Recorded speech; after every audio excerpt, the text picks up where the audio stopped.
It's hard to breathe, but that's alright. Hush.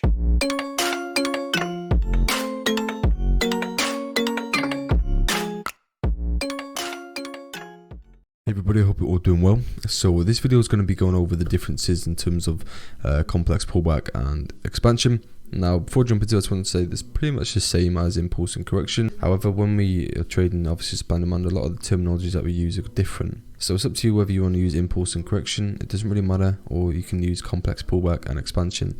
They're both similar, but obviously they have their different things. But essentially, when price is expanding, it's rallying to in the bullish direction or a bearish direction. There isn't really much, there's more control over a certain, if the price is moving bullish, if you look at this example here, right, we have this expansion here, right? Why is it an expansion? Because price is extremely bullish, all right? And then we start to slow down, we pull back, create this big complex pullback. And then what we're looking at, price is broken out these highs, and we're starting to enter into this expansion phase. And obviously we're anticipating new highs, so this just gives us a sense of direction that prices are okay. We're going to potentially move pretty bullish, right? So that's pretty much the difference. Is a complex pullback is a pullback against a desired trend. So if price moving bullish, it's a bearish pullback, and those are the things that we can look at when it comes to looking at sells. So when you see these people who are counter trend trading, there's either two things: either pro trend or counter trend, right? Pro trend at the beginning is obviously better. Obviously, that's what I recommend to you guys who is just starting out with trading smart money or supply and demand in general. Just start out using the high time frame point of interests and make sure you're always pro trend. But if you want to look for those scalps and be a bit more complex and be a bit I suppose riskier, then yeah, you can drop down to the lower time frames and look for those counter trend trades. No one's saying you can't. So yeah, pretty much two things: counter trend versus pro trend. So which one are we in?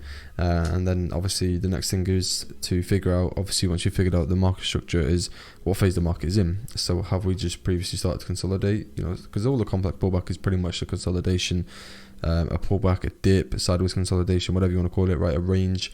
So all these ranges here that you see, like sort of dips in the market against the desired trend, they're all your complex pullbacks. And we can look to sell in here, sell in here, sell in here. But just remember, obviously, at any point, price can reverse and go bullish. That's why we always want to be pro trend, if anything. But yeah, who's to say you can't buy or sell within them, right?